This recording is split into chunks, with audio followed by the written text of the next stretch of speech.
ఈరోజు వాగ్దానము పరిశుద్ధాత్మ వాగ్దానం. పరిశుద్ధ గ్రంథమైన బైబిల్లో నుంచి ఈ వాగ్దానాన్ని మనం చదువుకుందాం.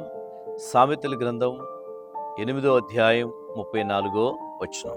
అనుదినము నా గడప యొద్ద కనిపెట్టుకొని, నా ద్వార బంధముల యొద్ద కాచుకొని, నా ఉపదేశము వినువారు ధన్యులు. పరిశుద్ధాత్మ దేవుడు సొలొమోను భక్తుని ద్వారా చాలా శ్రేష్టమైన విషయాలు ఇక్కడ మాట్లాడుతున్నాడు. ఆ రోజు పరిశుద్ధాత్మ దేవుడు అది రాపించాడంటే ఈరోజు ఇది వాగ్దానంగా మనందరితో మాట్లాడుతున్నాడు. ఈరోజు పరిశుద్ధాత్మ దేవుడు మనకిచ్చే గొప్ప వాగ్దానం ఏంటంటే, నిరీక్షించి ఆశీర్వాదాలు పొందుడి. ప్రభువునందు ప్రియులారా, ఈ లోకములో మనము ప్రతిరోజు ఏ పరిస్థితుల్లో ఏదో ఒక అవసరాతుల్లో మనం ఉంటాం. మన అవసరతలు, మన అక్కర్లు కొన్నిసార్లు ప్రియమైన దేవుని బిడ్డరా మనుషులు తీర్చేయగా ఉండవు.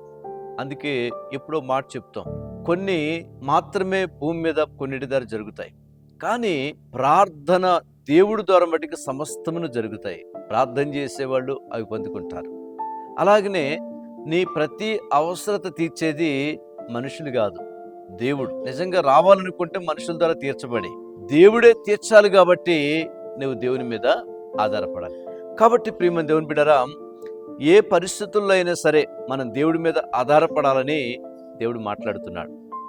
ఆసా జీవితంలో దేవుని మీద ఆధారపడినప్పుడు తన ముందు పెద్ద సమస్య అనే సైన్యం ఉంది. కానీ చాలా సింపుల్గా దేవుడు ఆధారపడినప్పుడు, ఒక నిరీక్షణ ఇచ్చినప్పుడు దేవుడు అద్భుతం చేశాడండి. ఓ ప్రాంతంలో ఒక కుటుంబం, ఫ్యామిలీ ఉన్నారు. వారికి ఒక చిన్న పాప.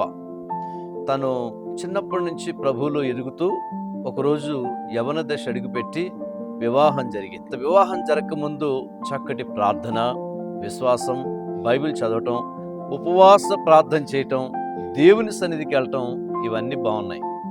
ఎప్పుడైతే అత్తవారింటికి అడుగు పెట్టిందో క్రమక్రమంగా ప్రార్థన చేయటం మానేశారు, బైబిల్ చదవటం మానేసింది, దేవుని మందిరానికి వెళ్ళటం మానేశారు, ఉపవాసం ఉండటం మానేశారు. ఏ కోణంలో చూసినా ఆత్మీయ జీవితంలో సరిగా లేరు. రోజు రోజుకి అక్కడున్న పరిస్థితులు లోక సంబంధమైనవి, తన ఆత్మ సంబంధమైన విషయంలో చాలా బలహీనరాలుగా చేశారు. మరి నిజంగా దేవునిలో ఎప్పుడైతే బలహీనం అవుతారో కొన్ని బలహీన పరిస్థితులు వస్తూ ఉంటాయి. అలాగా ఆ కుటుంబంలో కూడా ఏం చేస్తున్నా ఆశీర్వాదం లేదు. ఒక నుంచి వస్తే అనేక దారులుగా కష్టం, సమస్య, బాధ. ఇక తనకు అర్థమైంది. తన యొక్క కుటుంబానికి తెలియపరిచినప్పుడు, అమ్మా ప్రార్థన చేసుకుంటున్నావా, బైబిల్ చదువుతున్నావా, దేవుని సన్నిధికి వెళ్తున్నావంటే ఈ విషయాల్లో చాలా బలహీనంగా ఉంది. అందుకే బలహీనమైన పరిస్థితులు కొన్నిసార్లు మన ఇళ్లలో కూడా కనపడతా ఉంటాయి. దీనికి కారణం ఏంటంటే, మనం దేవునిలో బలంగా ఉంటే మన చుట్టూ బలమైన కార్యాలతో మనం నింపబడతాం. కాబట్టి తర్వాత ఆమె ఏం చేసిందంటే, తిరిగి ప్రార్థించటం, తిరిగి దేవుని సన్నిధికి రావటం, తిరిగి బైబిల్ చదవటం, ఉపవాసం ఉండటం, ప్రార్థన చేసి కనిపెట్టిందండి. కొన్ని రోజులకి తన కుటుంబానికి గొప్ప విడుదల, బలవంతులుగా మార్చబడటం, తిరిగి కోల్పోయిన ఆశీర్వాదాన్ని గమనించండి. నిరీక్షించి దేవుడు ఖచ్చితంగా సహాయం చేస్తున్న విశ్వాసం ఉంచింది, గొప్ప ఆశీర్వాదాన్ని పొందింది. వారి జీవితంలోనే కాదండి, ఈరోజు ఈ వాగ్దానం వింటున్న మీ జీవితంలో కూడా మీ బలహీనతల్లో నుంచి దేవుడు మిమ్మల్ని ఈరోజు లేపబోతున్నాడు. మీ యొక్క పరిస్థితుల్లో నుంచి మరలా దేవుడు మిమ్మల్ని గుర్తు చేసుకోబోతున్నాడు.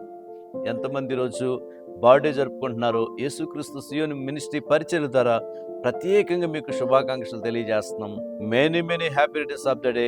అలాగనే ఎంతమంది వార్షికోత్సవం చేసుకుంటున్నారో ప్రత్యేకంగా మీకు యానివర్సరీ శుభాకాంక్షలు తెలియజేస్తున్నాం. దేవుడు మిమ్మల్ని బహుగా ఈ సంవత్సరం దీవించునుగాక. ప్రేమగా యేసయ్యా వందనాలు.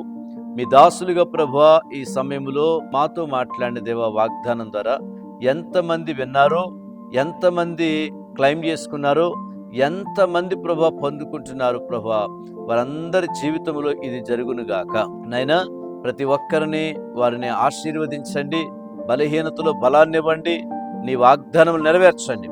యేసు నామములో ప్రార్థిస్తున్నాం తండ్రి, ఆమేన్.